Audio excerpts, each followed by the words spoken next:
में इसके आज के तीसरे सत्र में आप सभी का बहुत बहुत हार्दिक स्वागत है। कल हमने कुछ एक्सरसाइज की थी, उसको थोड़ा फास्ट रिवाइज करेंगे, ठीक है? तो आपको वो याद रह जाएगी। सबसे पहले आंखों की एक्सरसाइज, आंखों को जोर से बंद करना और खोलना। 1 कहने पर बंद करना, 2 कहने पर खोलना, ठीक है? 1 2 1 2 1 2। अभी लेफ्ट राइट करना आंखों से, left right left right left right. अभी आंखों को क्लॉकवाइज एंटी क्लॉकवाइज घुमाना, नीचे लेफ्ट ऊपर राइट नीचे लेफ्ट ऊपर राइट नीचे। अब विपरीत दिशा में, नीचे से राइट ऊपर लेफ्ट नीचे राइट ऊपर लेफ्ट नीचे। अब इसके बाद गर्दन की एक्सरसाइज, धीरे धीरे गर्दन को लेफ्ट की तरफ ले जाना, जितना लेफ्ट की तरफ जा सकते हैं उतना लेफ्ट की तरफ जाना, उस पोजीशन में थोड़ी देर रुकना, फिर लेफ्ट से धीरे धीरे राइट, धीरे धीरे राइट,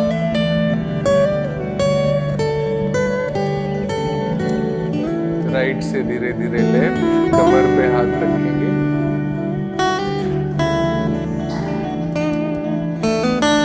लेफ्ट से धीरे धीरे राइट,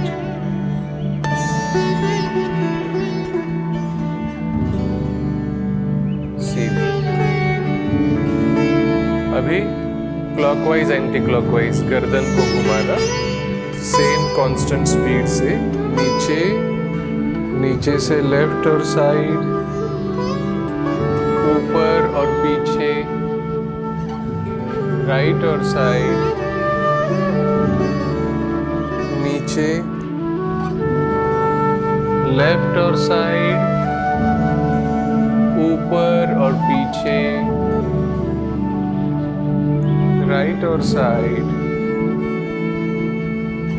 नीचे। अब विपरीत दिशा में जाएंगे, नीचे से राइट और साइड, ऊपर और पीछे, लेफ्ट और साइड, नीचे राइट और साइड, ऊपर और पीछे, लेफ्ट और साइड, नीचे। गर्दन के बाद अभी कंधों की एक्सरसाइज, ऊपर ले जाना और नीचे छोड़ना, 1 2 1 2 1 2 1 2। अभी दोनों हाथों को कंधों पर रखना, आगे से पीछे 3 बार, 1 2 3, पीछे से आगे 1 2 3। इसके बाद चेस्ट के लिए दोनों हाथ नमस्कार की मुद्रा में और दोनों हाथों को साइड करना, 1 2 1 2 1 2। अभी कमर के लिए दोनों हाथों से कमर को सपोर्ट देना, दोनों पैर पास में, जितना इजीली पीछे जा सकते हैं उतना पीछे जाना, उस पोजीशन में थोड़ी देर रुकना, 1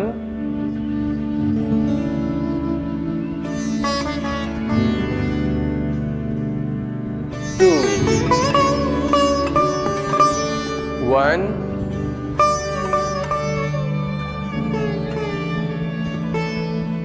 2 1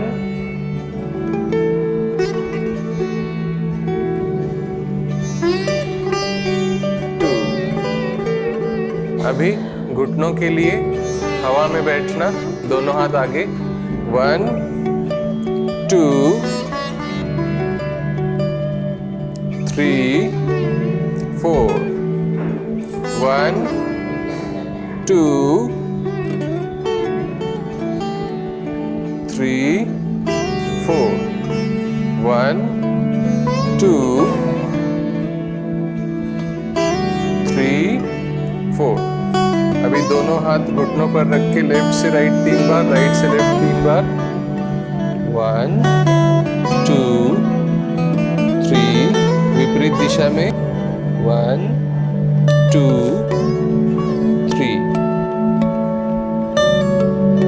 इसके बाद एंकल जॉइंट के लिए क्लॉकवाइज और एंटी क्लॉकवाइज घुमाना। लेफ्ट पैर को 1 2 3, विपरीत दिशा में 1 2 3। अभी राइट पैर को 1 2 3, विपरीत दिशा में 1 2 3। इसके बाद लास्ट 1 2, दोनों पैर बिल्कुल पास में। 3 4, बॉडी पूरी स्ट्रेच हो जाती है, पूरी स्ट्रेच। फिर नॉर्मल पोजीशन। फिर से एक बार करेंगे। 1 2 3 4।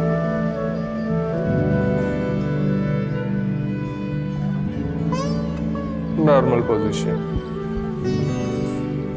तो ये हो गई फिजिकल एक्सरसाइज सभी जॉइंट्स के लिए। ठीक है, अभी बैठेंगे अपने अपने स्थान पे।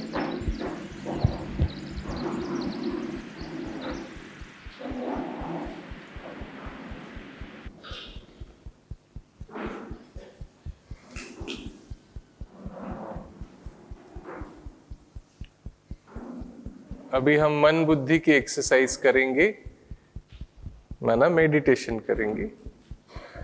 शरीर को रिलैक्स करेंगे और कल जो बात हमने सुनी उस अनुसार मेडिटेशन करेंगे।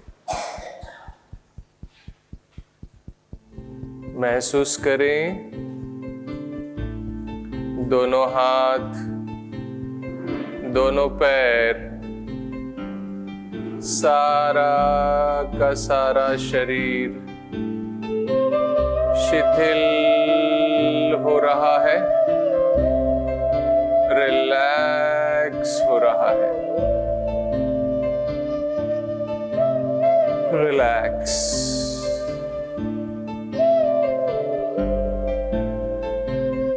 अपने ध्यान को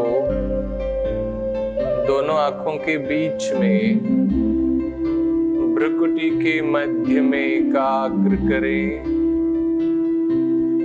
At the center of the forehead, between two eyebrows, महसूस करें भ्रुकुटी के मध्य में विराजमान मैं एक चमकता हुआ शक्तिशाली सितारा। I am point of light and might at the center of the forehead, between two eyebrows.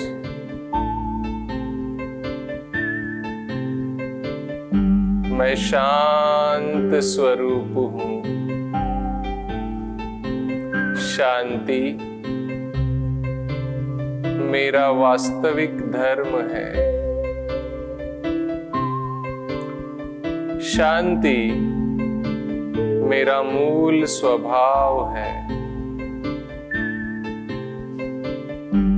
शांति मेरा अनादि संस्कार है। शांति मेरे गले का हार है। अपने अंदर की शांति को अनुभव करें।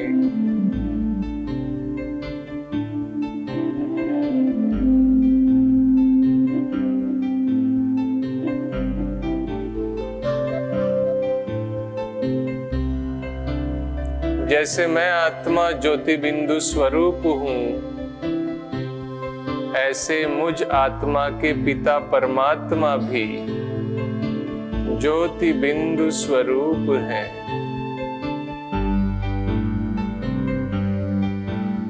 जैसे इस देह के माता पिता होते हैं, ऐसे मुझ ज्योति बिंदु आत्मा के मात पिता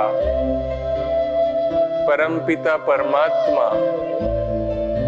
जो रूप में ज्योति बिंदु है लेकिन गुणों में सिंधु अर्थात सागर है,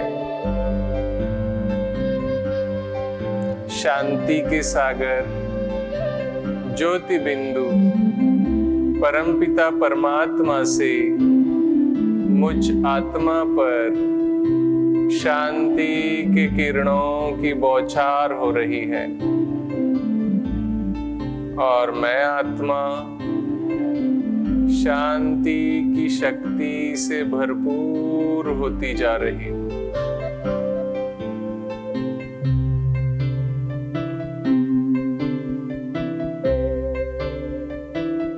खो जाए शांति के अनुभव में,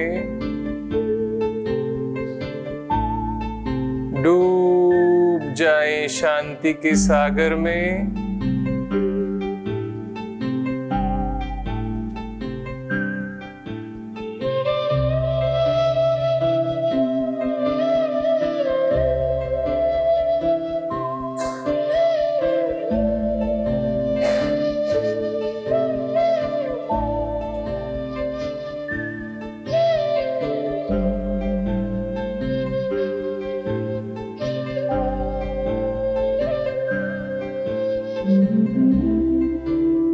शांति के इस गहरे अनुभव के बाद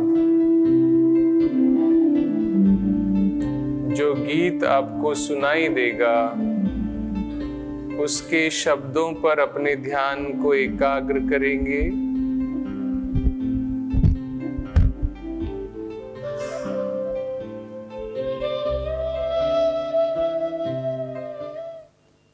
ये सूरज है तो है किरण, बादल है तो है पवन, प्राण है तो है तन मन, सात सुरों में है सरगम, जो धरती है तो है सागर, जल थल है तो है जीवन, जीवन है तो है भगवन। सूरज है तो भगवान के संग समय करो सफल, जैसा कर्म करोगे वैसा पाओगे फल, जैसा सोचोगे तुम वैसा बन जाओगे, जैसा कर्म होगा वैसा फल पाओगे। श्रेष्ठ कर्म का आधार है खुद का कर लो दर्शन, यही जीवन का सार है, यही जीवन का सार है, जैसा सोचोगे तुम वैसा बन जाओगे, जैसा कर्म होगा वैसा फल पाओगे, जैसा सोचोगे तुम वैसा बन जाओगे, जैसा कर्म होगा वैसा फल पाओगे।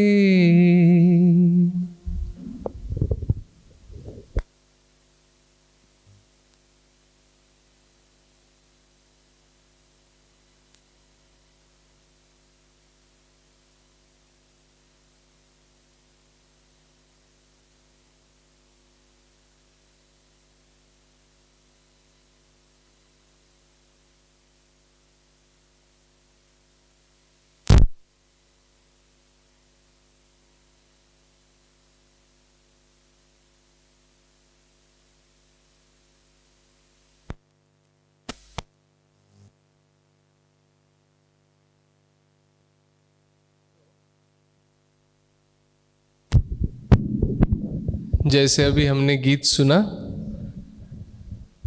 जैसा सोचोगे तुम वैसा बन जाओगे, जैसा कर्म होगा वैसा फल पाओगे। तो वैसे देखा जाए तो बीमारी या हम जीवन में जो भी अनुभव करते हैं, चाहे सुख चाहे दुख, वो क्या है वास्तव में? उसके लिए कौन रिस्पॉन्सिबल होता है? हमें जीवन में जो सुख या दुख का अनुभव होता है उसके लिए जिम्मेवार कौन होता है? हमारे जो संबंधी हैं नज़दीक के, या जो फ्रेंड्स हैं आसपास जो रहते हैं, या जहाँ पे हम काम करते हैं, वो लोग रिस्पॉन्सिबल होते हैं। कौन होता है? हम खुद होते हैं ना। लेकिन ज़्यादातर क्या होता है, दूसरे को हम रिस्पॉन्सिबल ठहराते हैं। तुम्हारी वजह से ऐसा, तुमने मेरे साथ ऐसा किया, तुमने मुझे इतना दुख दिया। तो कर्म फल का जो सिद्धांत है वो ये कहता है कि हमने जो कर्म किए हैं उस अनुसार हमें फल मिलता है, चाहे सुख के रूप में चाहे दुख के रूप में। और अगर हमें सुख माना आरोग्य की प्राप्ति करनी है, बीमारी माना दुख, बीमारी होती है तो क्या अनुभव होता है? दुख का अनुभव होता है ना। और स्वास्थ्य माना सुख, तो सुख का अनुभव होता है, अर्थात हम स्वस्थ रहते हैं, तो वो ज़रूर हमारे कुछ अच्छे कर्मों का फल होता है। तो कर्मों का फल माना ये नहीं मैं कहता कि बस हम छोड़ दें सब कुछ, दवाई वगैरह लेना नहीं, मेरे कर्मों का ही फल है। तो वो भी एक कर्म है, दवाई लेना भी एक कर्म है। और दवाई हमें मदद करती है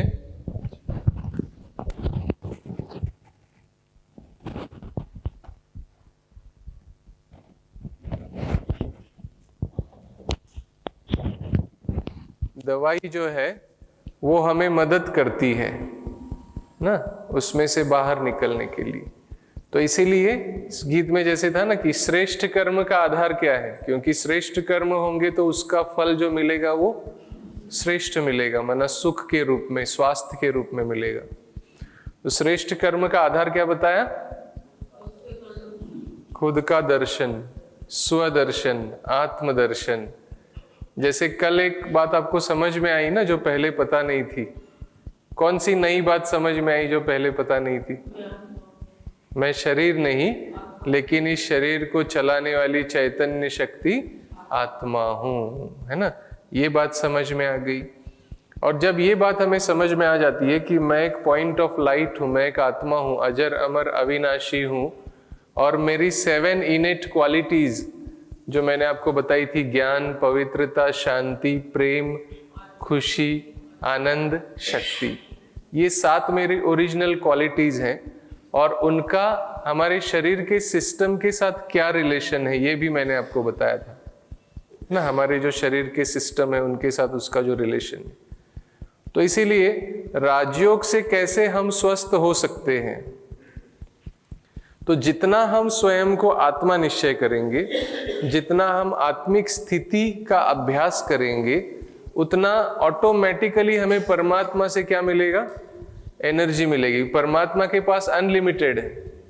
परमात्मा जो है वो सभी गुणों का सागर है, ज्ञान का सागर है, पवित्रता का सागर है, शांति का सागर है, प्रेम का सागर है, आनंद का सागर है ना, सर्वशक्तिवान है, सभी गुणों का भंडार है। तो इसीलिए जितना हम आत्मिक स्थिति में रहेंगे, देखो क्या होता है ना, हमारा मन और बुद्धि जो है वो ज्यादातर कहाँ रहता है? शरीर में रहता है, देह में, देह के पदार्थ, देह के संबंधी, वैभव, है ना, इन चीजों में ज्यादा मन और बुद्धि लगी रहती है। आपको पता है हमारे शरीर में हीलिंग सिस्टम रहता है, हीलिंग मैकेनिज्म रहता है, नेचुरली हीलिंग होता रहता है कि जो प्रोसेस है उसमें अवरोध उत्पन्न हो जाता है। और जितना हम शरीर से मन बुद्धि को हटाते हैं और आत्मा में मन बुद्धि को स्थिर करते हैं, तो हमारा कोई भी इंटरफियरेंस जो है, जो मन और बुद्धि बार बार इंटरफियर कर रही थी, वो खत्म हो जाता है।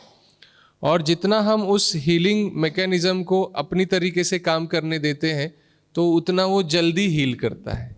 हीलिंग तेज हो जाता है, फास्ट हीलिंग हो जाता है। तो इसलिए भी आत्मा समझने से कैसे होता है। और दूसरा काम क्या हो जाता है, जितना हम आत्मा समझते हैं ना, तो परमात्मा से कनेक्शन ऑटोमेटिकली जुड़ जाता है, क्योंकि परमात्मा जो है वो देह और देह की दुनिया से न्यारे हैं, है ना। परमात्मा, हम स्वयं को अगर माँ समझेंगे तो बच्चे याद आएंगे, बीवी समझेंगे तो पति याद आएगा, है ना। तो इसीलिए माँ समझने के बजाय क्या समझना है, आत्मा, है ना। मैं आत्मा हूँ, क्योंकि आत्मा का पिता परमात्मा है। तो इसीलिए उस कॉन्शियसनेस में जब हम बैठते हैं कि मैं एक चैतन्य शक्ति आत्मा हूँ और मेरा पिता परमात्मा है, उसके साथ मेरे सर्व संबंध है। परमात्मा की ये विशेषता है कि वो हमें सर्व संबंधों का अनुभव करा सकते हैं। जो भी संबंध आप मिस करते हैं, जैसे होता है ना, किसी के पिताजी जल्दी शरीर छोड़ देते हैं, वो पिताजी को बहुत मिस करते हैं। किसी की माँ जल्दी चली जाती है, किसी का भाई, किसी की बहन। तो जो भी संबंधी को हम मिस कर रहे हैं, वो संबंध हम परमात्मा के साथ जोड़ सकते हैं। ये परमात्मा के अंदर ये विशिष्ट शक्ति है, ये विशेष शक्ति है कि वो हमें सर्व संबंधों का अनुभव। और इसीलिए देखो, हम भगवान के सामने हाथ जोड़ के क्या कहते हैं, त्वमेव माताश्च पिता त्वमेव बंधुश्च सखा त्वमेव सर्वम मम देव देव। जबकि हमारे माता पिता बंधु सखा मौजूद है, तो हम परमात्मा को क्यों कहते हैं कि तुम ही मेरे माता पिता, तुम ही मेरे बंधु सखा, तुम ही मेरे सब कुछ हो। सोचने वाली बात है ना। क्यों कहते होंगे, हमारे माता पिता बंधु सखा मौजूद होते हुए भी? क्योंकि ये माता पिता बंधु सखा कब तक है, जब तक आत्मा शरीर में है। जैसे ही हम आत्मा इस शरीर से निकल जाए, तो जो माता पिता बंधु सखा है वो रहेंगे। फिर जहाँ पे हम प्रवेश करेंगे, जिस गर्भ में प्रवेश करेंगे, जन्म होगा, माता पिता बंधु सखा चेंज हो जाएंगे। पिछले जन्म में हमारे माता पिता बंधु सखा कोई और थे, इस जन्म में और है, अगले जन्म में और होंगे। तो ये माता पिता बंधु सखा बदलते रहते हैं, लेकिन वो जो परमात्मा है वो तो जन्म मरण से न्यारा है, वो जन्म मरण के चक्र में आता ही नहीं है। तो वो हमेशा ऊपर बैठा हुआ है। इसलिए कहते हैं ना, ऊपर वाला सब देख रहा है, ऊपर वाले के घर में देर है लेकिन अंधेर नहीं है। तो उसके साथ में हम, मतलब जो हमारा जो रिलेशन है वो परमानेंट है। शरीर के जो संबंधी है उनके साथ हमारा रिलेशन कैसा है, टेम्पररी है, उस जन्म के लिए है। लेकिन आत्मा का परमात्मा से जो संबंध है वो परमानेंट है, क्योंकि आत्मा भले ही शरीर चेंज करते जा रही है, लेकिन परमात्मा तो ऊपर बैठा हुआ है। तो इसलिए हम क्या कहते हैं, ये तो है लेकिन तू मेरा सच्चा माता पिता बंधु सखा है, क्योंकि तू मेरा परमानेंट है। ये जो है ये कैसे है, टेम्पररी है ना। तो वैसे भी जो टेम्पररी चीज होती है उसको सच नहीं मानते ना, कहते ना कि ये झूठ है।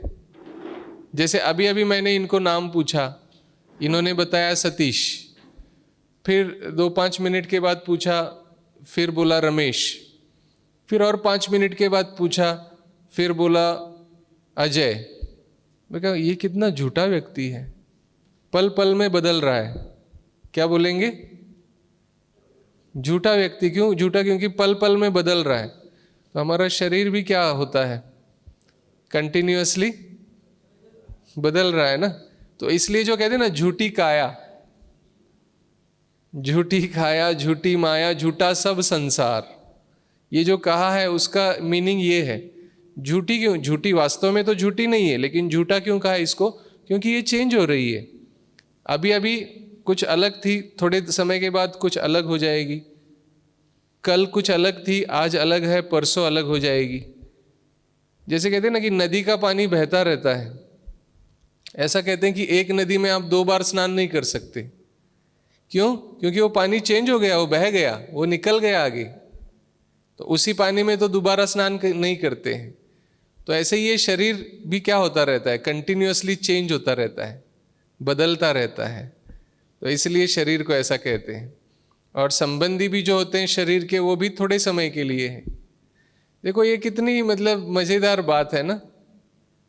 आज हम जिस प्रॉपर्टी को लेकर लड़ाई झगड़े करते हैं, भाई भाई का दुश्मन बन जाता है ना, एक दूसरे की मतलब इतने जानी दुश्मन बन जाते हैं, है ना, एक छोटे सी जमीन के टुकड़े के लिए। और कौन सा वो टुकड़ा जो उनका पहले था ही नहीं, ना कभी वो उनका होगा, वो चले जाएंगे, किसी दूसरे के नाम पे लग जाएगा वो। उस जमीन ने कितने मालिक देखे होंगे, अगर पिछले कुछ सालों को अगर देखा जाए तो उसने कितने अनेक मालिक देखा। ये अभी पहले कोई और था, अभी बदल गया, फिर बदल गया, फिर बदल गया। और उसके लिए क्या करते हैं, एक दूसरे की जान लेने को तैयार हो जाते हैं। मेरा मेरा मेरा, ये मेरे के चक्कर में कितने फंसे हुए हैं। और कौन सी चीजों को मेरा मेरा समझ रहे हैं, जो मेरा है ही नहीं। तो इसीलिए वास्तव में अगर देखा जाए ना, ये रियल मीनिंग अगर समझ लिया ना किसी ने, तो अंदर से वो डिटैच हो जाता है सारे विश्व, मतलब जग में रहते हुए। जैसे कमल का फूल रहता है ना, कमल का फूल जो रहता है जल में रह के भी जल से दूर, उसके पत्ते के ऊपर पानी ठहर नहीं सकता है, भले वो पानी में है लेकिन पत्ते के ऊपर पानी ठहर नहीं सकता। ऐसे ही हम भी इस संसार रूपी समंदर में रहते हुए भी इससे न्यारे रहेंगे ना, ऊपर उठ जाएंगे इससे। अंदर से हमें ये समझ आ जाएगी कि ये टेम्पररी है सब कुछ, परमानेंट क्या है, मैं आत्मा हूं, ये परमानेंट है, ये तो चेंज नहीं होगा। मैं कहूँगा मैं दिलीप हूँ, ये तो चेंज हो सकता है। कैसे चेंज हो सकता है? क्योंकि आज मैं कह रहा हूँ दिलीप हूँ, 100 साल के बाद मैं कह सकता हूँ मैं दिलीप हूँ, क्योंकि उस समय कोई और शरीर होगा, कोई और नाम होगा, कोई और देश काल होगा। 100 साल पहले भी मैं ये नहीं कह सकता था, इसलिए ये भी टेम्पररी हो गया। तो मेरा परमानेंट आइडेंटिफिकेशन क्या है? मेरा परमानेंट आइडेंटिफिकेशन ये है कि मैं एक आत्मा हूं और मैंने जो शरीर धारण किया है उस शरीर का नाम दिलीप है। मैंने जो शरीर धारण किया है इसका प्रोफेशन डॉक्टर का है, क्योंकि आज मैं डॉक्टर हूं, पिछले जन्म में क्या था मुझे याद नहीं है, अगले जन्म में क्या बनने वाला हूं मुझे पता नहीं है। तो इसीलिए ये बात समझना बहुत आवश्यक है कि मेरा परमानेंट आइडेंटिफिकेशन क्या है और मेरा परमानेंट रिलेशन किसके साथ। तो परमानेंट आइडेंटिफिकेशन है मैं का सही मीनिंग। तो जैसे कल मैंने आपको बताया कि मैं कहने वाला मैं वास्तव में एक चैतन्य शक्ति आत्मा हूं, और मेरा जब हम कहते हैं तो मेरा तो एक परमात्मा है ना, मेरा तो एक परमात्मा है। परमात्मा से ही मेरे सर्व संबंध है, जो परमानेंट है, जो टेम्पररी नहीं है। लेकिन इसका मतलब ये नहीं कि सब कुछ छोड़ देना है ना। हमारी अपनी सारी जिम्मेवारियां, हमें जो रोल मिला है वो रोल जरूर हमें प्ले करना है, क्योंकि ईश्वर ने हमें ये रोल दिया है इस बड़े विश्व नाटक में, और उस रोल को हमें अच्छे से अच्छे तरीके से प्ले करना है। हमारी सारी जिम्मेवारियां हमें अच्छे तरीके से निभानी है, लेकिन अंदर से हम कैसे रहें? डिटैच। कैसे रहेंगे? क्योंकि अगर अंदर से हम डिटैच रहेंगे ना, तभी हमारे ऊपर बाकी चीज़ों का प्रभाव नहीं पड़ेगा। जो सुख और दुख, सुख में बहुत ज़्यादा खुश हो जाते हैं, दुख में बहुत ज़्यादा डिप्रेस हो जाते हैं, तो ये नहीं पड़ेगा। और हमारी स्थिति कैसी रहेगी? स्टेबल, है ना, स्थिर रहेगी, अचल अडोल स्थिति रहेगी। तो इसीलिए ये बात समझना आवश्यक है। और जितना जितना हम आत्मिक स्थिति में रहेंगे उतना उतना परमात्मा से कनेक्शन जुटेगा, और परमात्मा से वो एनर्जी फ्लो होती रहेगी। क्योंकि एनर्जी का ये रूल है, energy always flows from higher potential to lower potential. हमारी बैटरी अभी कैसे हो गई? डिस्चार्ज हो गई ना, एनर्जी लेवल कम हो गया, तो ऑटोमेटिकली वो एनर्जी मिलना शुरू हो जाता है और बैटरी चार्ज हो जाती है। मोबाइल दिन में कितनी बार चार्ज करते हैं? आजकल तो बैटरीज अच्छी आती है, तो एक बार चार्ज कर लिया तो वो चल जाता है। कभी कभी 2 बार भी चार्ज करना पड़ता है, क्योंकि मल्टीपल फंक्शंस हैं मोबाइल में। जितने ज़्यादा फंक्शंस उतने जल्दी डिस्चार्ज होता है। तो आज हमारी भी क्या कंडीशन हो गई? बहुत सारी चीज़ें हम कर रहे हैं, बहुत सारी जिम्मेवारियां निभा रहे हैं, तो क्या हो जाता है? बैटरी डिस्चार्ज हो जाती। इसलिए सुबह सुबह क्या करना चाहिए? उसको चार्ज करना चाहिए, है ना। तो सुबह सुबह जैसे ही हम चार्ज करते हैं तो सारा दिन कैसा रहता है, उसका असर सारे दिन पर पड़ता है ना, सारा दिन बहुत अच्छे तरीके से बीतता है, ठीक है। और उससे ही फिर हमारे स्वास्थ्य के ऊपर उसका असर पड़ता है। देखो वास्तव में अगर हम देखें तो ये बात समझना बहुत हमें आवश्यक है कि जो बीत गया सो बीत गया, उसके बारे में हमें ज़्यादा चिंतन नहीं करना चाहिए। कहते हैं ना कि yesterday is a history, tomorrow is a mystery, but today is a gift given by God to you, that's why it is called as present. क्या कहते हैं उसको, प्रेजेंट कहते हैं ना वर्तमान को, क्योंकि वास्तव में ये भगवान से मिला हुआ गिफ्ट है। और इसीलिए हमारा फोकस ज़्यादा वर्तमान पर होना चाहिए। पास्ट में क्या हुआ उसके बारे में अगर हम पश्चाताप करते रहे या अगर हम फ्यूचर की चिंता करते रहे तो हम क्या कर रहे हैं, हमारा जो अनमोल वर्तमान है उसको क्या कर रहे हैं, वेस्ट कर रहे हैं उसको, है ना। जैसे किसी ने आपको मान लीजिए पैसे दे दिए, सुबह सुबह आपको कहा कि ये इतने लाख रुपए मैं आपको दे रहा हूँ और 24 घंटे के बाद में इसमें से जितना खर्च खर्च कर पाएंगे वो आपका, जो बचेगा पैसा वो आपको वापस मुझे देना होगा, वापस जमा हो जाएगा बैंक में। ऐसी अगर स्कीम आ गई तो आप क्या करेंगे, पूरा का पूरा खर्च करेंगे ना। समझदार किसको कहा जाएगा, जैसे होता है ना बड़े बड़े जो नेता विधायक होते हैं, एमएलए एमपी होते हैं, उनको फंड आता है कि आपके क्षेत्र में आपको ये सारा यूटिलाइज करना है, नहीं यूटिलाइज कर पाए तो वो वापस। तो जो समझदार व्यक्ति है वो पूरा का पूरा क्या करेगा, खर्च करेगा, यूटिलाइज करेगा, यूज करेगा। तो ऐसे ही हमें रोज भगवान क्या करता है, 24 घंटे दे देता है। कहता है बच्चे ये 24 घंटे, इसमें से जो तुम अच्छे काम के लिए यूज करेंगे तो वो तुम्हारा हो जाएगा, जो वेस्ट करोगे तो वो वापस नहीं होगा, मतलब वो ऑटोमेटिकली जमा हो जाएगा बैंक में, है ना।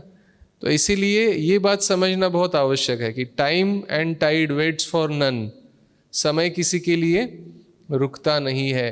तो उस समय का जितना अच्छी तरह से हम यूटिलाइजेशन कर सकते हैं, तो इसीलिए प्रेजेंट में रहने की कला सीखना बहुत आवश्यक है, वर्तमान में रहने। क्योंकि ये मैं क्यों बता रहा हूँ आपको, क्योंकि कई सारी बीमारियों का कनेक्शन है इससे।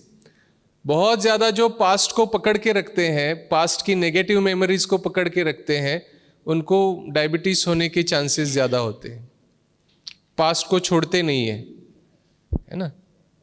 तो इसीलिए प्रेजेंट में जीना ये स्वस्थ रहने के लिए भी बहुत आवश्यक है।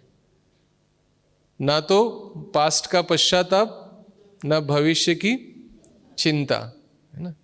किसी ने अच्छा कहा है, भूतकाल जो है वो कल्पना, भूतकाल जो है वो सपना है, भविष्यकाल कल्पना है, लेकिन वर्तमान जो है वो अपना है।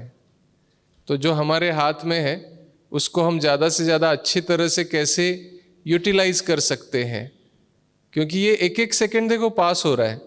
हमने अगर ये सोच लिया कि मुझे हर हाल में खुश रहना है, ये जो प्रेजेंट है इस प्रेजेंट में मुझे खुश रहना है, मुझे मेरा एक एक सेकंड खुशी से बिताना है, तो अगर हम इस बात के ऊपर फोकस रखेंगे तो जो बीत गया वो तो बीत गया, जो भी हुआ है। लेकिन अभी से हम अगर ये तय कर ले कि मुझे मेरा वर्तमान जो है वो बहुत अच्छे तरीके से बिताना है, बहुत पॉजिटिव वे में बिताना है, तो क्या हो जाएगा, वही वर्तमान कुछ समय के बाद मेरा भूतकाल बनेगा ना। क्योंकि ये एक एक सेकंड पास हो रहा है, जमा हो रहा है भूतकाल में। तो मैंने अपने वर्तमान को बहुत पॉजिटिव बनाया, तो कुछ समय के बाद धीरे धीरे धीरे मेरा भूतकाल भी कैसा बनेगा, पॉजिटिव बनेगा। तो भूतकाल भी पॉजिटिव, वर्तमान भी पॉजिटिव, तो फ्यूचर भी कैसा होगा, फ्यूचर भी पॉजिटिव होगा, है ना। तो इसीलिए जितना हम वर्तमान में पॉजिटिव रहेंगे उतना फ्यूचर में हम हेल्दी रहेंगे। वर्तमान में जितना हम नेगेटिव रहेंगे, नेगेटिव सोचेंगे, उतना फ्यूचर में बीमारियां होने की संभावनाओं को हम बढ़ाएंगे, ठीक है ना। तो इसीलिए ये चेंज लाना बहुत इम्पोर्टेंट है। हमें अपने विचारों को, अपनी भावनाओं को, अपने दृष्टिकोण को और स्मृतियों को पॉजिटिव बनाना। और इसीलिए ये जो मैंने बताया ना कि स्व का परिचय, तो मैं आत्मा हूं, ये क्या है? वर्तमान काल है ना। ऐसे नहीं कहते ना मैं आत्मा था या मैं आत्मा बनूंगा। क्या कहते हैं? मैं आत्मा हूं, मैं परमात्मा की संतान हूं। वर्तमान काल है ना। तो इसीलिए जितना जितना हम ये आत्मिक स्थिति में रहते हैं और कनेक्टेड रहते हैं परमात्मा से, उतना वो सारी चीजें, knowledge, purity, peace, love, happiness, bliss, power, ये सारा फ्लो होता रहता है हमारे अंदर। और हमारे अंदर जितना आता है आत्मा के अंदर, आत्मा के माध्यम से फिर सारे शरीर में पहुंच जाता है। देखो ये एक बहुत इंपॉर्टेंट समझने की बात है। जैसे क्या होता है ना,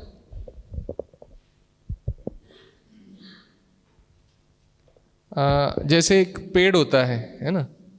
तो पेड़ में क्या होता है? एक बीज होता है। बीज हम क्या करते हैं? जमीन में डालते हैं। तो वो जो बीज है उससे क्या होता है? उससे ऐसे रूट्स आते हैं, फिर उससे एक ऐसा तना आता है, ब्रांचेस निकलते हैं,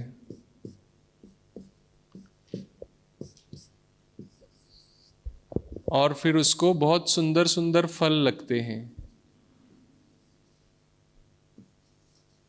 बहुत मीठे मीठे ऐसे आम। मेरी ड्राइंग इतनी अच्छी नहीं है, आप समझ लेना कि ये आम है। तो होता क्या है, अब किसी को भी अगर आप पूछो कि इसमें सबसे अच्छा क्या लगता है, सबसे अच्छा फल लगता है ना। सब क्या चाहते हैं? हमें फल चाहिए ना खाने के लिए, बहुत टेस्टी होता है। तो हमने जो पहले दिन आपको बताया था हेल्थ के जो 4 पहलू है ना, उनका आपस में कैसे कनेक्शन है, वो समझाने के लिए मैंने ये चित्र यहाँ पे बनाया है। तो इसमें जो बीज है ना, जो जड़ें हैं, जड़ें हमें दिखाई नहीं देती है, लेकिन सारा का सारा वृक्ष का आधार क्या होता है? जड़ें ही होती है ना। तो ये है हमारा आध्यात्मिक स्वास्थ्य, आध्यात्मिक स्वास्थ्य, स्पिरिचुअल हेल्थ।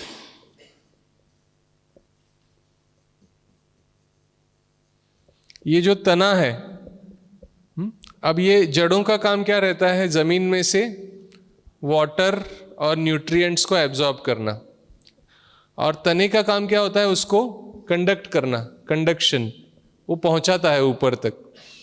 तो ये जो तना है ना, ये है हमारा माइंड, मेंटल हेल्थ या मानसिक स्वास्थ्य। क्योंकि ये तना है, इसमें अगर नेगेटिव विचार है, नेगेटिव भावनाएं हैं, तो उससे क्या हो जाएगा? ये यहाँ पे ऑब्स्ट्रक्शन क्रिएट हो जाएगा, और यहाँ से जो बहना चाहिए ऊपर तक, वो बह नहीं पाएगा।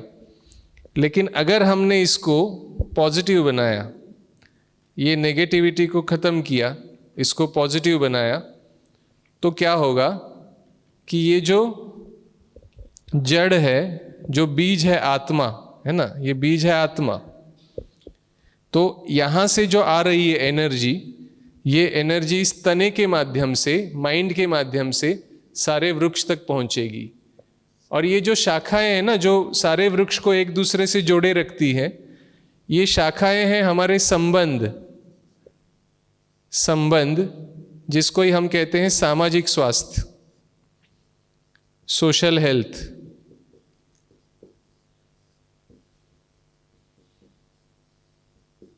और ये जो आम देख रहे हैं, मीठा मीठा आम, ये है हमारा शारीरिक स्वास्थ्य।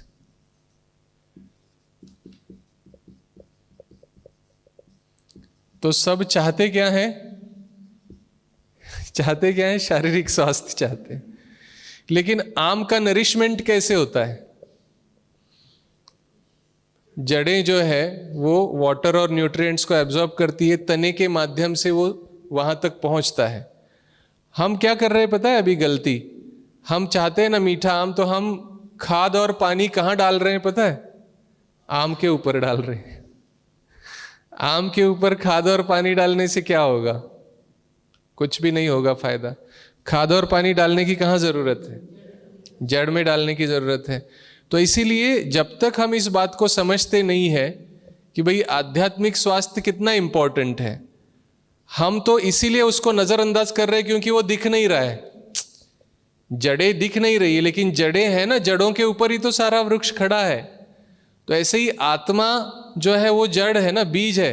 आत्मा जब तक शरीर में तब तक शरीर काम करेगा ना, आत्मा शरीर से निकल जाए तो शरीर काम करेगा। तो ये शरीर को धारण करके किसने रखा है, खड़ा किसके वजह से है शरीर, आत्मा की वजह से, लेकिन आत्मा दिख नहीं रही है। तो इसीलिए ये आध्यात्मिक स्वास्थ्य है। और जितना हम इसको समझते हैं और जितना हम मेडिटेशन करते हैं, हमारा आध्यात्मिक स्वास्थ्य इंप्रूव होने लगता है। यहाँ पे जो ब्लॉक्स है ना, कुछ ना कुछ ब्लॉक्स तो रहते हैं हर एक के उसमें, ये ब्लॉक्स भी जो है वो मेडिटेशन से दूर होने लगते हैं।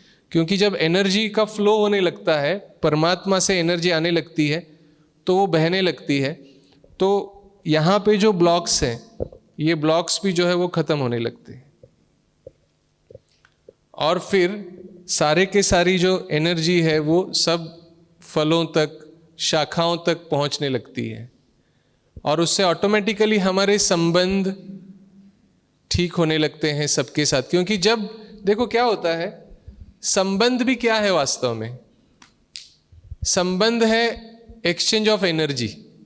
क्या है, exchange of energy. Relationship is nothing but exchange of energy. तो किस प्रकार की एनर्जी एक्सचेंज हो रही है, नेगेटिव एनर्जी एक्सचेंज हो रही है तो संबंध खराब होने लगेंगे।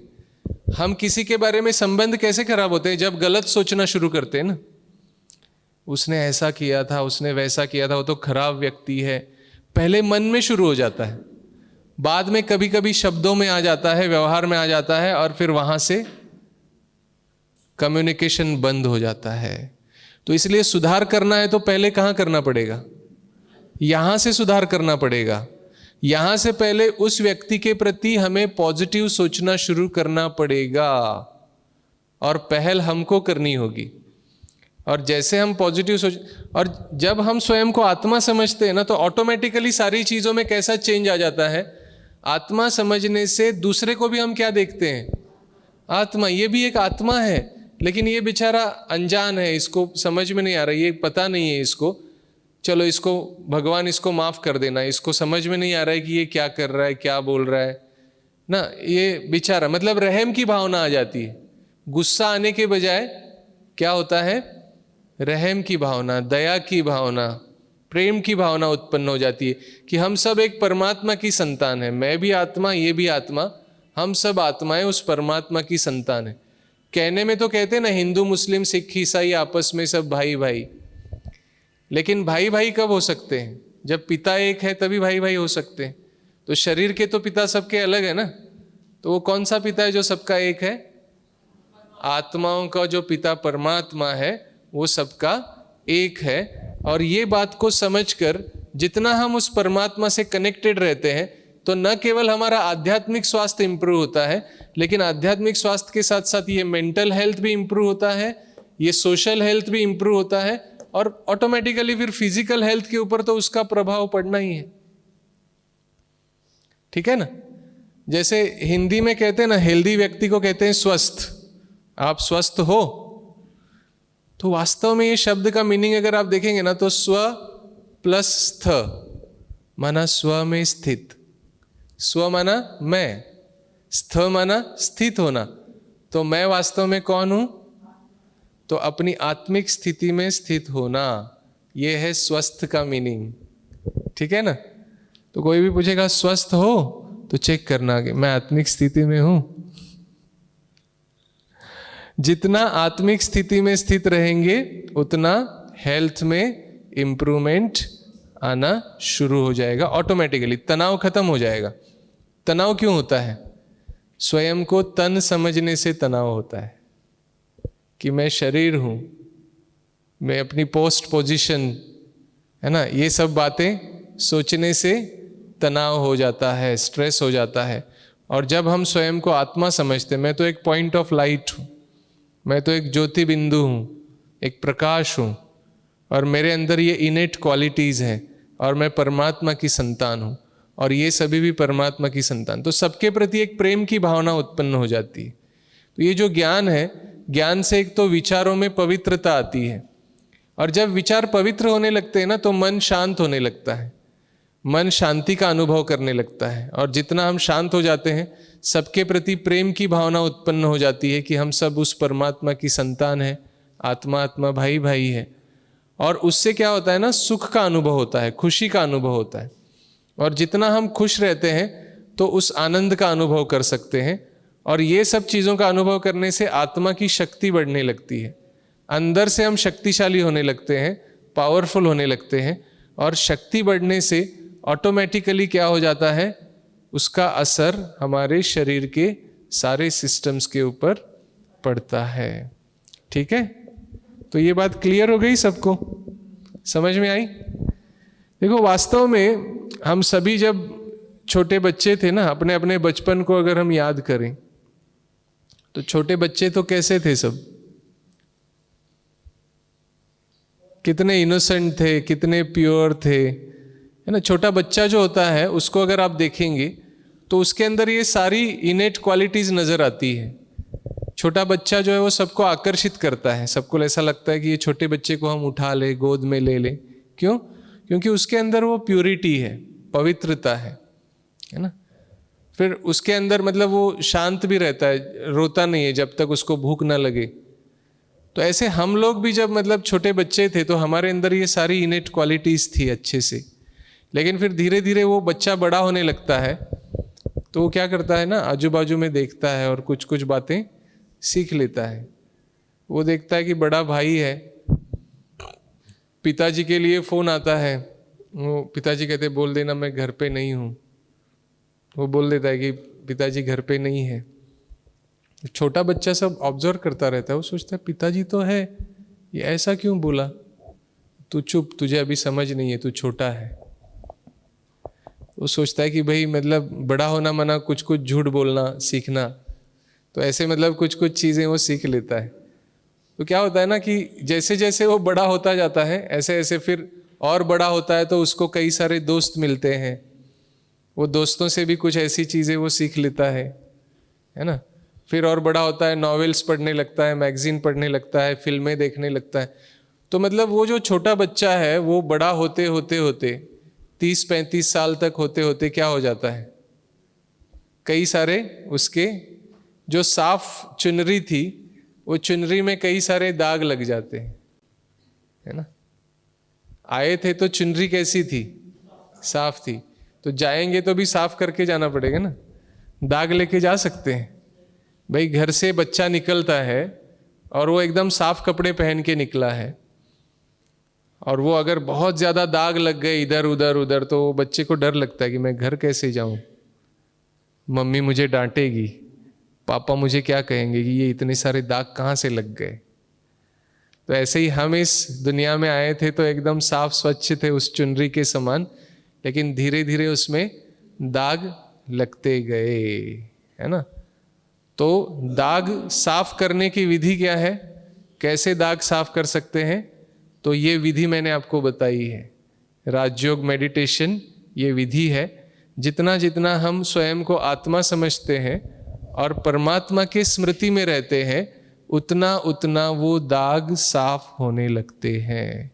और जितना जितना वो दाग साफ होने लगते हैं, हमारे कई सारी बीमारियों का रीज़न हमारे मन में छिपी हुई दबी हुई नेगेटिव इमोशंस, रिवेंज की भावना, किसी के प्रति अगर रिवेंज की भावना है मन में तो उसका भी बुरा असर हमारे ऊपर पड़ता है।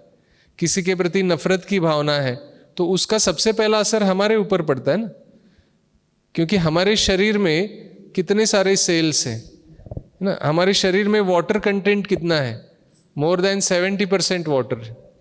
आपको पता है हमारे एक एक भावना का असर पानी के ऊपर पड़ता है। इसके ऊपर एक एक्सपेरिमेंट किया गया था, उसको वाटर क्रिस्टल एक्सपेरिमेंट कहते हैं, जापानीज साइंटिस्ट ने किया था। आप गूगल में सर्च करके अगर देखेंगे तो आपको वो मिल जाएगा, वाटर क्रिस्टल एक्सपेरिमेंट। तो उसमें उन्होंने क्या किया कि एक जगह पे उन्होंने पानी ऐसा भर के रखा और वहाँ पे उन्होंने सारे नेगेटिव इमोशंस के नाम लिखे और चित्र भी ऐसे लोगों के लगाए कि जिन्होंने नेगेटिव काम किए हैं, है ना। और एक जगह पे ऐसा किया उन्होंने कि पॉजिटिव इमोशंस सारे लिखे, प्रेम, दया, इस प्रकार से, और चित्र भी पॉजिटिव लगाए वहाँ पे। और बहुत सारे लोगों को दिन भर, और वहाँ पे पानी का जार भर के रखा दोनों स्थानों पर, और सारे दिन भर वहाँ से लोगों को कहा कि आप जाओ 5 मिनट वहाँ पे बैठो, यहाँ भी 5 मिनट बैठो, वहाँ भी 5 मिनट बैठो। तो सारा दिन बीतने के बाद जब वो जो वाटर क्रिस्टल्स थे उसकी रचना जब उन्होंने देखी, तो जहाँ पे नेगेटिव सारा लिखा हुआ था और नेगेटिव व्यक्तियों के चित्र थे, वहाँ की जो रचना है क्रिस्टल की, वाटर क्रिस्टल की, वो जो माइक्रोस्कोप के नीचे देखी तो एकदम ऐसे डिस्टॉर्टेड रचना थी वो एकदम। और जहाँ पे पॉजिटिव ऐसे चित्र लगे थे, पॉजिटिव इमोशंस थी, वहाँ की रचना देखी तो बहुत सुंदर ऐसी आकृतियाँ बनी थी उसमें। तो ये बात से उनको ये समझ में आया कि हमारे विचार और भावनाओं का असर पानी के ऊपर होता है, पानी वो सारी चीज़ों को एब्जॉर्ब कर लेता है। तो सोचो हमारे शरीर में तो 70% से ज़्यादा पानी है, तो हमारी नेगेटिव इमोशंस का असर सबसे ज़्यादा किसके ऊपर होगा? हमारे शरीर में जो पानी है, तो वो शरीर में जो पानी उसको वो तो कैच कर लेगा, तो डेफिनेटली बीमारी किसको होगी?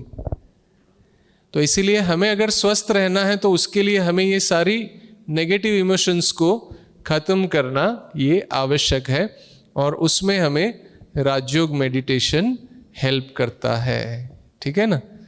तो एक मतलब गीत मैं आपको सुनाना चाहूँगा कि वो जो गीत है वो उसमें ऐसे शब्द है कि हम जो है ना वास्तव में कोरी चुनरी के समान थे। कोरी चुनरिया आत्मा मोरी, मेरी आत्मा कैसी थी? कोरी चुनरी के समान थी, लेकिन फिर क्या हो गया? मैल लग गया। मैल है माया जाल, वो दुनिया मोरे बाबुल का घर, ये दुनिया ससुराल। हम जहाँ से इस दुनिया में आए हैं वो क्या है? मेरे पिता का घर है, और ये दुनिया ससुराल। ये दुनिया ससुराल क्यों? क्योंकि यहाँ पे स्ट्रेस ज़्यादा है, टेंशन ज़्यादा है, तनाव ज़्यादा है, परेशानियाँ ज़्यादा है। जैसे कोई कन्या होती है ना, वो अपने मायके में होती है तो बड़े ठाठ से रहती है, लेकिन जैसे ही शादी हो गई, ससुराल में गई, तो फिर टेंशन शुरू हो जाती है ना। तो हम सबका मायका कहाँ है? और ये दुनिया क्या है? ससुराल। इसीलिए सब लोग तनाव में रहते हैं, है ना, टेंशन में रहते हैं। चाहे बच्चा है, चाहे युवा है, चाहे बूढ़ा है। बच्चों को पढ़ाई का टेंशन, युवाओं को कमाई का टेंशन, और बूढ़े लोगों को तन्हाई का टेंशन। तो टेंशन से कोई भी अछूता नहीं है ना। तो इसीलिए इसको अगर हमें ख़त्म करना है और अपनी चुनरी को अगर हमें साफ करना है, तो ये समझना आवश्यक है कि कैसे हम इसको कर सकते हैं, है ना। भूल गई सब बचन विदा के। जैसे होता है ना, किसी कन्या की शादी होती है तो उसके माता पिता उसकी विदाई करने से पहले उसको बहुत सारी बातें बिठा के समझाते हैं। देखो बेटा, वहाँ तुम जाओगी तो शांत रहना, तुरंत रिएक्ट नहीं करना, तुम्हें गुस्सा बहुत तेज आता है, लेकिन शांत रहना, थोड़ा सहन करना, सबके दिलों में अपनी जगह बना लेना, सबके दिलों को जीत लेना, है ना। कम से कम शुरुआत में तो कम से कम अच्छी तरह से व्यवहार रखना, है ना, सबको जीत लेना। तो ऐसे मतलब बहुत सारी बातें समझा के भेजते हैं। तो ऐसे हमारे जो माता पिता परमात्मा है, उन्होंने भी हमें इस दुनिया में भेजने से पहले क्या किया था? सब समझा के भेजा था, बच्चे ऐसे नहीं करना, ऐसे करना, ऐसे नहीं करना, ऐसे करना। लेकिन क्या हो गया? वो जो विदा के वचन थे वो हम सब आके यहाँ भूल गए। भूल गई सब वचन विदा के, खो गई मैं ससुराल में आके। इस ससुराल में आके मैं खो गई, तो अब कैसे जाऊं घर, कैसे नजरें मिलाऊं? तो दाग तो लग गए हैं, तो दाग कैसे साफ करेंगे?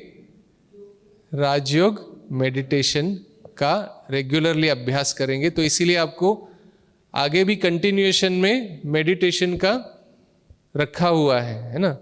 ये जो हमारी श्वेत वस्त्रधारी बहनें हैं, जिनको आप देखते हैं कि निरंतर सेवा में लगी रहती हैं, ये बहुत अच्छी मेडिटेशन एक्सपर्ट हैं।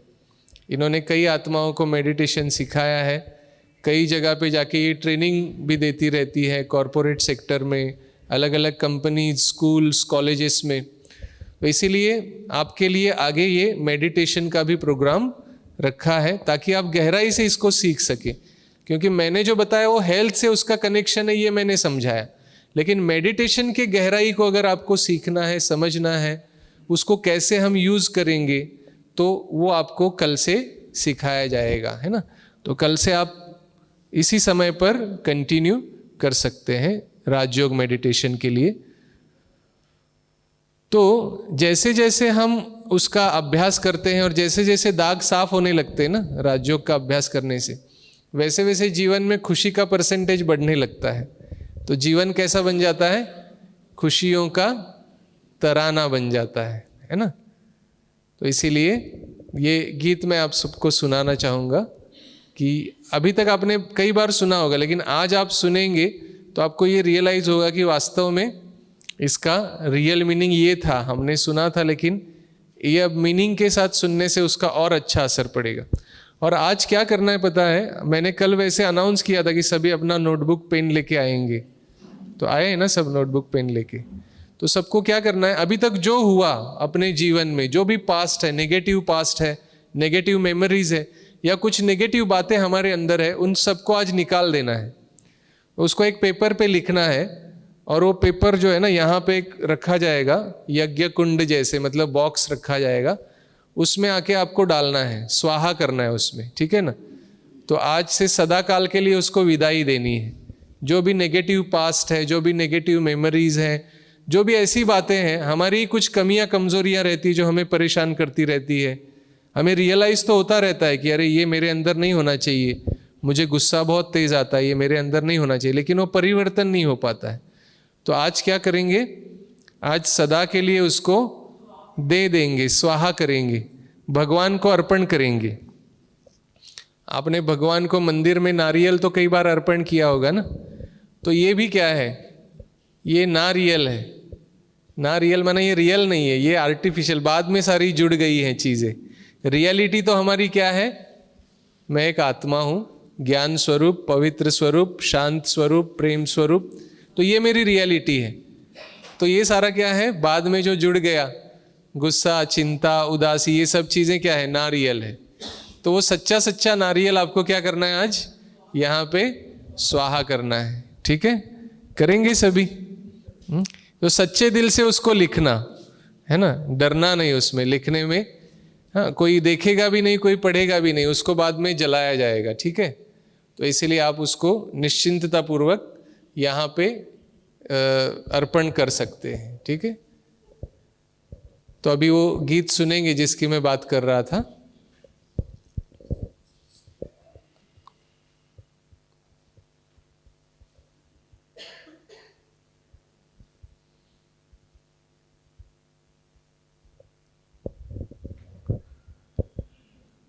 तो सभी आत्मिक स्थिति में स्थित हो जाए, अपने को आत्मा समझ के बैठे, है ना, कि मैं भ्रुकुटी के मध्य में विराजमान एक चमकता हुआ चैतन्य शक्ति सितारा। I am point of light and might at the centre of the forehead between two eyebrows.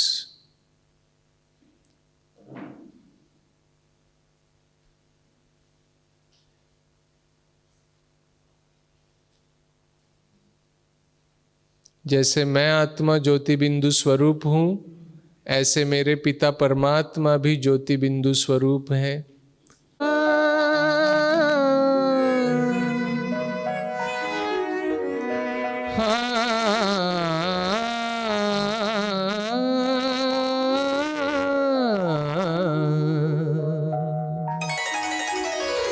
लगा चुनरी में दाग छुपाऊं कैसे, लगा चुनरी में दाग, चुनरी में दाग छुपाऊं कैसे, घर जाऊं कैसे, लगा चुनरी में दाग छुपाऊं कैसे, लगा चुनरी में दाग।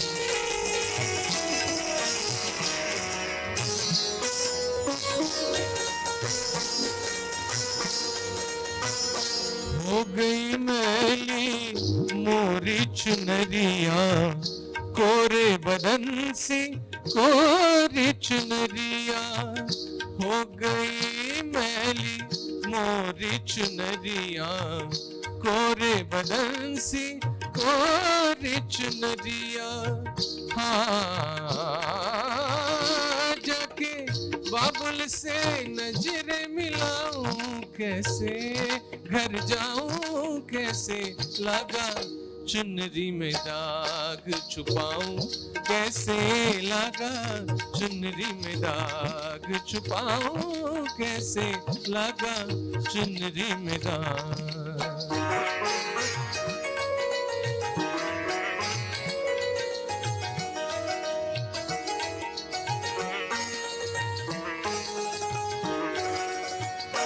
भूल गई सब बचन विदा के, खो गई मैं ससुराल में आके। भूल गई सब बचन विदा के, खो गई मैं ससुराल में आके।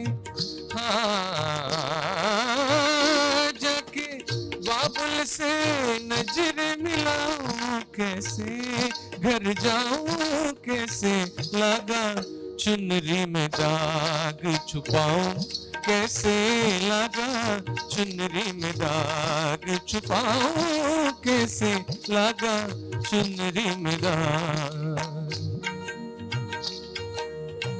कोरी चुनरिया आत्मा मोरी मैल है माया जान, आत्मा मोरी मैल है माया जान।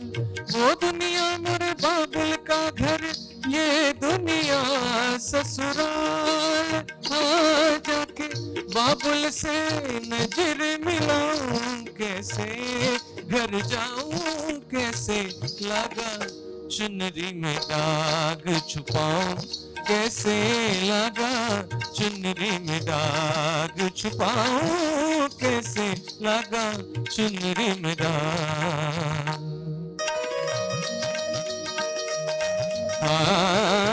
दिन तनन ददतानु तन देरे नादिन तनन ददता दूम तदेरे नादिन तनन ददता दूम तदेरे नादिन देरे देरे तन तुम तद्दा दरे दानी दिन तनन नन देरे देरे दानी दानी दानी दानी दिन तनन ददतानु तन देरे नादिन तनन ददता दूम तदेरे ना।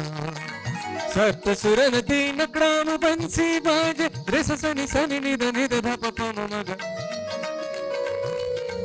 मध गम गरि सा धद गिर्द चरण धरन धरत पाद परत नहीं परन।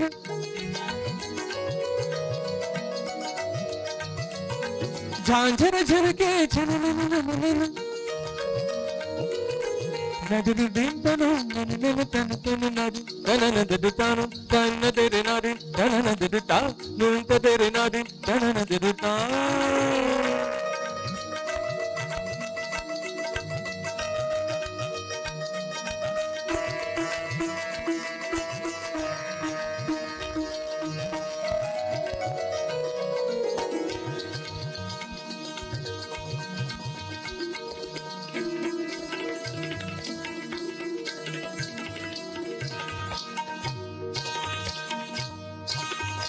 Nadir dum dir dim tanana dim tanana dim tanana dir dum tanana dir dum tanana dir dum tanana nadir dum dir dum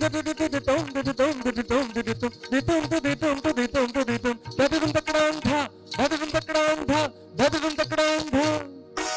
dim tanana dir tanum tanana dir na dim tanana dir ta dum dir na dim tanana dir ta dir ta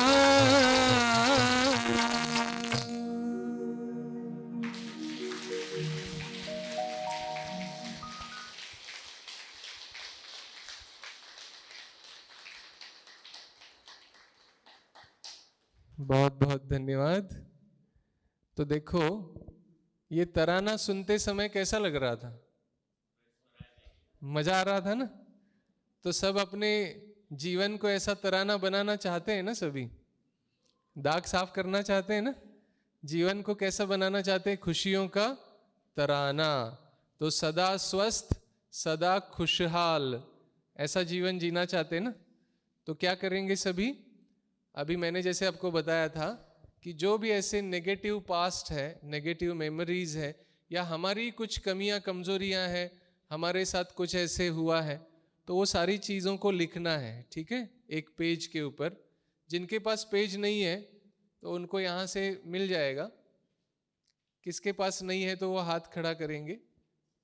हाँ, तो उनको मतलब आपको ये page दिया जाएगा और बाकी लोगों को क्या करना है? लिखना है ना? क्या लिखना है? ऐसी बातें जो वर्तमान को डिस्टर्ब करती है, बार बार या तो हमसे कुछ गलतियां हुई या दूसरे ने कुछ हमारे साथ गलत व्यवहार किया है, कुछ भी ऐसी बातें हैं, या हमारी कमी कमजोरियां हैं जो हम छोड़ना चाहते हैं, व्यसन है, बुराइयां हैं, कुछ भी बातें हैं, उनको लिखना है और स्वाहा करना है। तो एक पेज को निकालना है ना, एक पेज अलग से। अगर डायरी है आपकी तो डायरी में से एक पेज को निकाल लीजिए और उसके ऊपर, तो ये आपका सच्चा सच्चा नारियल होगा। अभी तक जो आपने अर्पण किया है वो झूठा नारियल था, ये आपका सच्चा सच्चा नारियल है जो आप आज अर्पण करेंगे, ठीक है ना? और नारियल जब अर्पण करेंगे तो क्या बन जाएंगे? सब आम बन जाएंगे, फलों का राजा। देखो, नारियल होता है अंदर से सॉफ्ट, बाहर से ऐसा दिखाता है जैसे मतलब बाहर से अपना ईगो दिखाता है, तो ऐसे अभी अंदर से सब लोग कैसे रहते हैं ना, एकदम ऐसे सॉफ्ट रहते हैं। उसके बजाय होना चाहिए अंदर से मजबूत, जैसे आम की गुठली होती है ना, मजबूत, और बाहर से सबके साथ व्यवहार में मधुरता, नम्रता, प्रेम, है ना? तो इसीलिए सभी दिल से लिखेंगे। एक लाइट मेडिटेशन म्यूजिक लगाएंगे। तो अभी ये 5 मिनट का समय है, 5-10 मिनट का, उसमें आप सभी लिखेंगे 10 मिनट में जो भी ऐसी बातें हैं जो आपको परेशान करती है, जिनको आप छोड़ना चाहते हैं, जिनको आप अपने जीवन में नहीं चाहते हैं, उन सब बातों को आप लिख सकते हैं।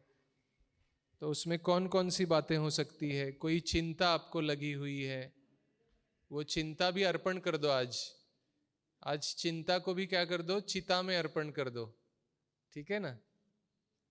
और क्रोध आता है बहुत ज्यादा, किसी के प्रति बहुत ज्यादा रिवेंज की भावना है, ऐसी कोई भी नेगेटिव इमोशंस है, उनको हमें निकालना है। तो ऐसा सोचो कि मैं भगवान को खत लिख रहा हूं। क्या सोचो? कि मैं अपने पिता परमात्मा को ये खत लिख रहा हूं, और उसमें सारा अपना दिल खोल दो, है ना? दिल खोल के लिखो, ठीक है ना? तो यहां पर दिल खोलेंगे तो अंदर में भी कुछ अगर गड़बड़ है ना, तो वो भी ठीक हो जाएगी। लेकिन इसके लिए भी स्वयं को आत्मा समझकर लिखना आवश्यक है ना। आत्मा समझेंगे तभी लिख पाएंगे, नहीं तो शरीर समझने से तो फिर क्या होता है ना कि थोड़ा सा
परमात्मा से आपका संबंध जुट गया, है ना।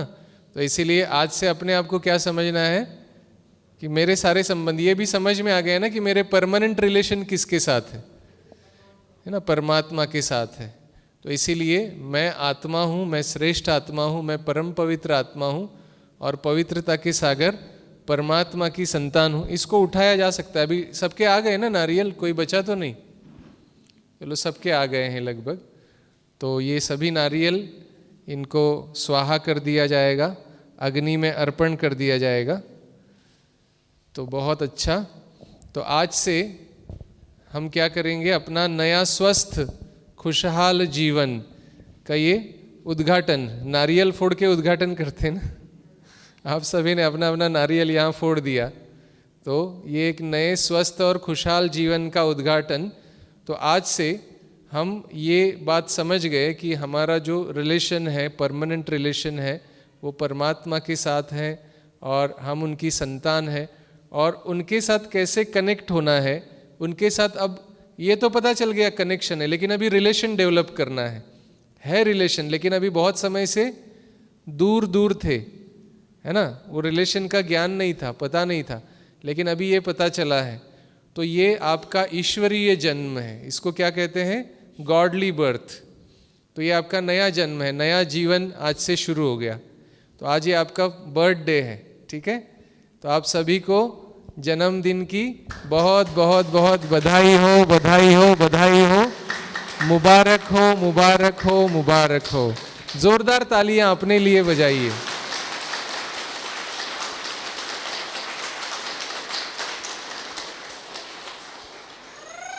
तो आज से आपका नया स्वस्थ और खुशहाल जीवन, उसकी शुरुआत हो गई, ठीक है ना।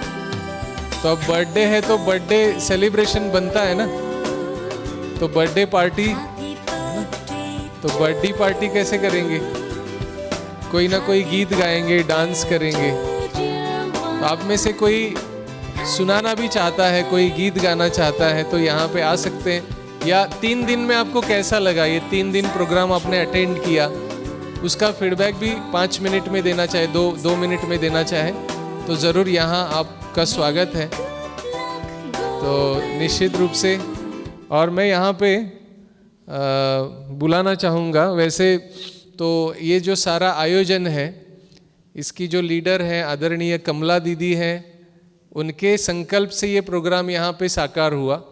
कमला दीदी जी लेकिन अभी मुंबई में है, यहाँ पे नहीं है।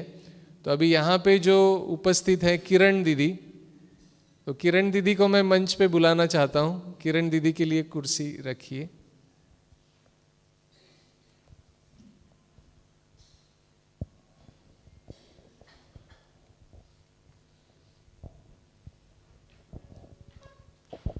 सभी जोरदार तालियों से स्वागत करेंगे।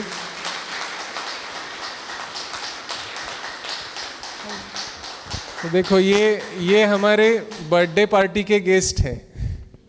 बर्थडे पार्टी में गेस्ट की आवश्यकता होती है ना, तो ये हमारे गेस्ट हैं, ठीक है।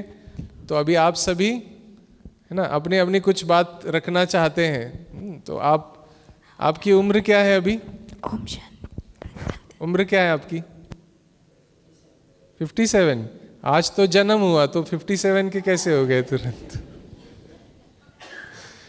तो आज जन्म हुआ ना सबका, तो सब क्या है, छोटे बच्चे हैं ना सब, है ना। तो इसलिए छोटे बच्चे बनते हैं ना, तो फिर हम इजी होते हैं। छोटे बच्चे होते हैं, कैसे होते हैं? इजी होते हैं, सहज होते हैं। मतलब उनको कोई ऐसे नहीं लगता कि मैं स्टेज पे कैसे जाऊं, कैसे मैं बात करूं। तो जो आ रहा है वो करते हैं। वो छोटे बच्चे जाके स्टेज पे केवल खड़े भी हो जाते हैं ना, तो सब लोग तालियां बजाते हैं, ठीक है। तो आप में से कोई भी आगे आना चाहे, वेलकम।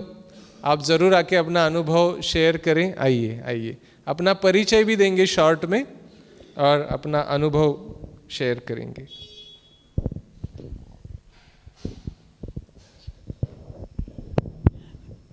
मैं सुनीति मंगरूलकर यहाँ पहली बार आई हूँ और बहुत अच्छा महसूस कर रही हूँ। मैं जैसे डॉक्टर साहब ने एक गीत सुनाया, वो प्रोफेशन यहाँ मायने नहीं रखता, जो भी हो। मैं आपको एक कबीर जी का भजन सुनाना चाहती हूँ, जो कि इसी वातावरण से रिलेटेड है। रे मा पानी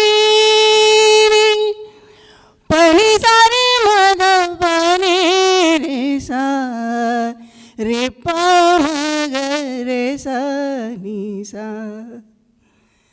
कबीरा जब हम पैदा हुए जग हंसे हम रोए, ऐसी करनी कर चलो कि हम हंसे जग रोए।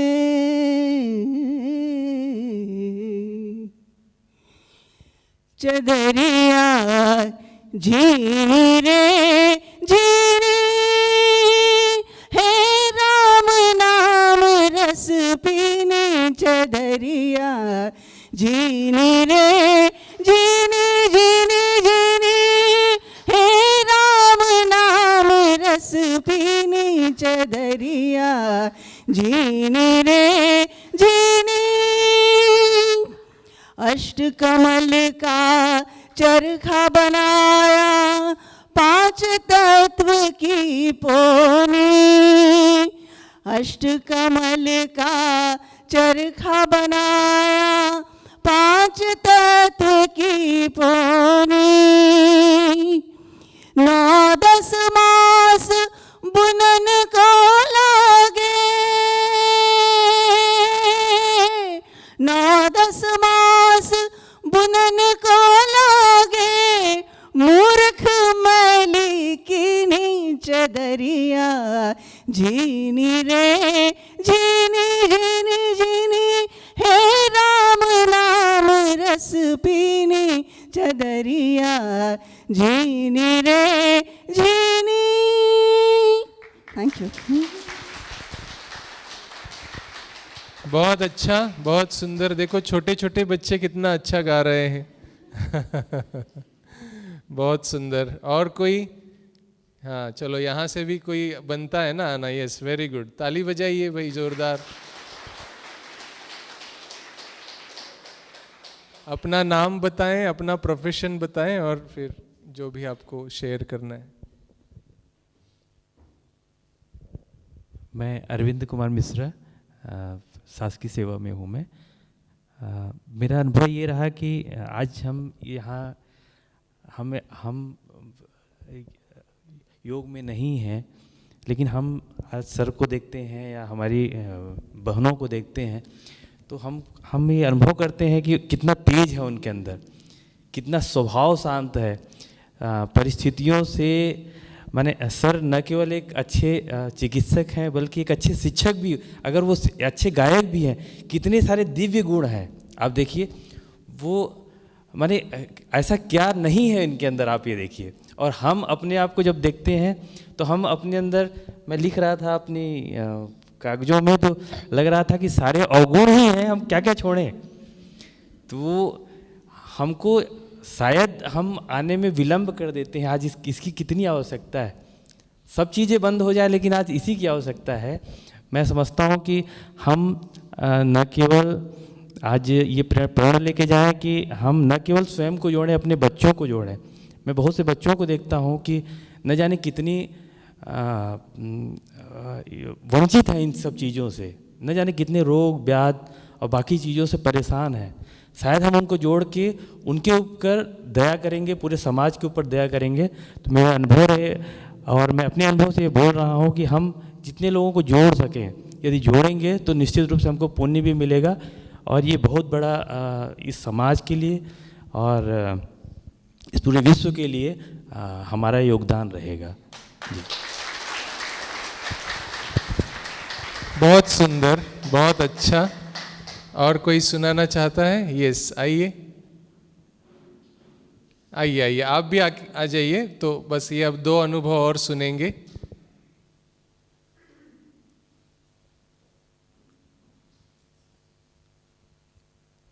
3 दिन का ये प्रोग्राम कैसा लगा? नाम, प्रोफेशन? मैं GR Sahu, superintending engineer, CSPGCL Dangania. मैं पूर्व में कोरबा में था और कोरबा में रुक्मणी दीदी वगैरह से जुड़ा था। हम लोग प्लांट में ड्यूटी करते हैं, जनरेशन जहाँ बिजली उत्पादन होता है वहाँ 24 घंटे ड्यूटी रहती थी और विषम परिस्थितियों में ड्यूटी करते थे। तो मतलब जिस हिसाब से आज डॉक्टर साहब ने 3 दिन एनर्जी लेवल बढ़ाने के लिए जो बताया, उसमें मतलब मेरे को बहुत मतलब, क्योंकि अपन हायर पोस्ट पे थे और काम लेना और कभी भी इमरजेंसी आती थी तो रात को 1 बजे 2 बजे उठ के जाना, तो बहुत बढ़िया। और यहाँ की पढ़ाई जो है, मुरली जो आप इसके बाद नेक्स्ट करेंगे, तो उसमें जो मुरली जो सभी हम, चाहे बच्चा हो, चाहे जवान हो, चाहे बूढ़ा हो, सभी के लिए जो मुरली क्लास चलती है और ऑल ओवर वर्ल्ड एक ही टॉपिक एक समय पे चलता है, तो उसका जो लाभ हम लोग को मिलता है वो बहुत बेहतरीन है।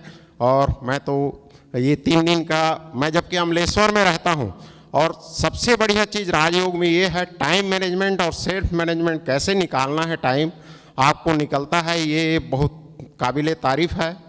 तो ये मेरा अनुभव है और आप लोग इस अनुभव को भी अगले जब रेगुलर अटेंड करेंगे तो मिलेगा।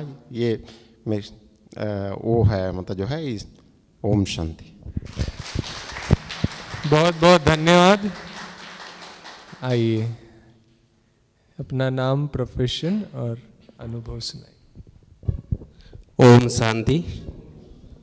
मेरा नाम रघुनंदन है और मैं अभी पिछले 1 साल से रायपुर में रह रहा हूँ और इससे पहले मैं गांव में ही रहता था, लेकिन मुझे इच्छा थी कि कुछ नया नया सीखना है मुझे, तो इस उद्देश्य से मैं रायपुर में आया और यहाँ पे प्रॉपर पिछले 1 साल से सीख रहा हूँ। और जब मैं यहाँ पे आया फर्स्ट दिन शिविर चालू हुआ था, तो उस टाइम तक मेरा जो एक्सपीरियंस है कि मैं सुबह सो के नहीं उठ पाता था, सुबह 8-9 बज ही जाता था मुझे सो के उठने में। लेकिन जब से मैं यहाँ पे जुड़ा हूँ, ऑटोमेटिकली मुझे 6 से 6:30 बजे तक नींद खुल जाती है। और मैं इस शिविर में आने के लिए इतना इच्छुक रखता हूँ कि मैं भूल जाता हूँ क्या क्या लाना है। आज मैं खुद अपना मोबाइल भूल गया लाने के लिए और डायरी वगैरह तो लाना भूल ही जाता हूँ। तो बाकी मैं अपना खुद का एक्सपीरियंस यही शेयर करना चाहूँगा कि सर लोगों से और दीदी लोगों से मिलके मुझे इतना अच्छा लगता है कि यहाँ पे हमेशा मुझे आने का मन करता है और हमेशा यहाँ पे समय बिताने का मन करता है। कोई भी फेस्टिवल रहता है, जैसे अभी दिवाली का फेस्टिवल शांति शिखर में आयोजन हुआ था, तो हम लोग वहाँ भी गए थे। थोड़ा सा लेट हो गया था हम लोगों को पहुँचने में, लेकिन वहाँ पे हम लोग बाद में पहुँचे और बहुत अच्छी अच्छी चीज़ें वहाँ पे हमें देखने को और सीखने को मिली। तो मैं अपना पर्सनल एक्सपीरियंस आप लोगों के साथ यही शेयर करना चाहूँगा कि आप लोग हमेशा इस संस्था से जुड़े रहिए, आपको यहाँ पे कुछ न कुछ नया ज़रूर सीखने को मिलता रहेगा। और मैं यहाँ पे प्रॉपर सीख रहा हूँ और साथ में मैं मोटिवेशन का भी काम करता हूँ। साथ में मेरा रघुनंदन चौधरी के नाम से ही मेरा चैनल है, जिसमें मैं सीखता हूँ और सिखाता रहता हूँ। और मेरा एक ही उद्देश्य है कि सीखना है और सिखाना है और खुद खुश रहना है और सबों को खुशियाँ बांटना है। इन्हीं उद्देश्य के साथ मैं अपनी वाणी को विराम देता हूं और सभी दीदी बहनों को और सर को मैं तहे दिल से शुक्रिया अदा करना चाहूँगा। ओम शांति। बहुत बहुत धन्यवाद। आप सबको ये बात विदित हो कि ये 3 दिन का जो प्रोग्राम है इसका पूरा रिकॉर्डिंग किया गया है और ये अपना शांति सरोवर रायपुर नाम से यूट्यूब चैनल है, उसको सभी सब्सक्राइब कर लेना। और मेरा भी चैनल है डॉक्टर दिलीप नलगे नाम से, उसको भी सब्सक्राइब करना, तो उसमें भी आपको कई सारे हेल्थ रिलेटेड वीडियोस मिलेंगे। ओम शांति। ये तो आप सब देख ही रहे हैं कि कितना अच्छा सभी ने अनुभव किया इन 3 दिनों में। तो ये जो प्रोग्राम है हमारी आदरणीय कमला दीदी ने, उनके ही संकल्पों से ये प्रोग्राम आयोजित हुआ और आयोजित होने के बाद दीदी का स्वास्थ्य थोड़ा ठीक ना होने के कारण दीदी बॉम्बे चले गए, परंतु दीदी ने आदरणीय डॉक्टर साहब को एक छोटा सा निमंत्रण दिया और डॉक्टर साहब ने छोटा सा निमंत्रण में भी इतना व्यस्त होते हुए इतना टाइम आप सबके लिए दिया, हम सबके लिए, और निमंत्रण को स्वीकार करके हमारे बीच आए और आकर के आप सब भी आप सभी को इतना अच्छा स्वास्थ्य के लिए, स्वास्थ्य संबंधी टिप्स दिए, इतना सुंदर अनुभव युक्त ज्ञान उन्होंने सुनाया। इसके लिए सबसे पहले तो मैं डॉक्टर साहब को बहुत बहुत दिल से धन्यवाद देती हूँ, शुक्रिया करती हूँ। और साथ साथ आदरणीय दीदी जी का भी बहुत बहुत दिल से शुक्रिया, धन्यवाद कि उन्होंने इतना सुंदर प्रोग्राम रचा आप सबके लिए। तो आप सब तो देखो इन 3 दिन में ही कितना सुंदर अनुभव किए, कितना अच्छा आप सबको लगा। तो आगे भी कल से इसके विस्तार के विषय में कल से और राजयोग शिविर शुरू होने जा रहा है। तो उसके लिए भी आप सबको क्या करना है, ये शिविर तो देखो 3 दिन का था, 3 दिन में ख़त्म नहीं हुआ।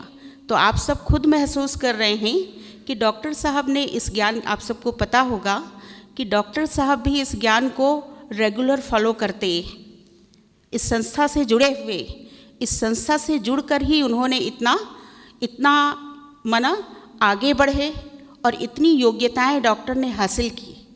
तो आप सब भी अगर ये राजयोग का कोर्स करते हैं, 3 दिन का कल से शुरू हो रहा है, जो अपनी बहनें कल से कराएंगी, तो उसमें और विस्तार से कैसे मेडिटेशन करना, राजयोग का प्रैक्टिकल अभ्यास हम कैसे करें, ये कल बहनें आपको सुनाएंगी। तो ज़रूर कल से आप उसको मिस ना करें और कुछ थोड़ा सा समय, 1 घंटे का समय दे करके कल से वो राजयोग का अभ्यास ज़रूर करें। आएँ, टाइम दें, सुबह 7 बजे से ही होगा, 7 से 7:30 साढ़े 8 तक, मना समझिए कि 1 घंटे का होगा। तो वो ज़रूर आप करिएगा।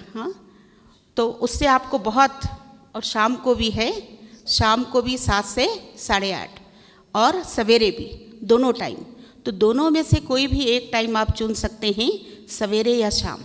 और कभी ऐसा होता है कि आप सवेरे नहीं आ पाए, कोई कारण आ गया, तो शाम को कर सकते हैं, और शाम को कभी ऐसा होता है तो आप सवेरे कर सकते हैं। दोनों में से कोई भी टाइम एक दिन ज़रूर आपको करना है वो। तो उसके लिए ज़रूर आप सब समय निकालेंगे, ठीक है। ओम शांति। देखिए, ये शुरुआत है ना, आज ही जन्म हुआ है। जन्म हुआ है तो आगे फिर बहुत सारी बातें बच्चों को सिखानी पड़ती है ना। तो इसीलिए कल से जो मेडिटेशन का जो शिविर शुरू हो रहा है, उसका ज़रूर सभी लाभ लेंगे, ठीक है। सभी आना है, सभी को आना है। आएंगे ना सभी जी। ओकेजन के हिसाब से होते हैं, जैसी ओकेजन होती है उसके अनुसार होते हैं। वैसे ज़रूरत पड़ने पर 1 to 1 भी सिखाया जाता है, ठीक है। ओके, ओम शांति। Thank you.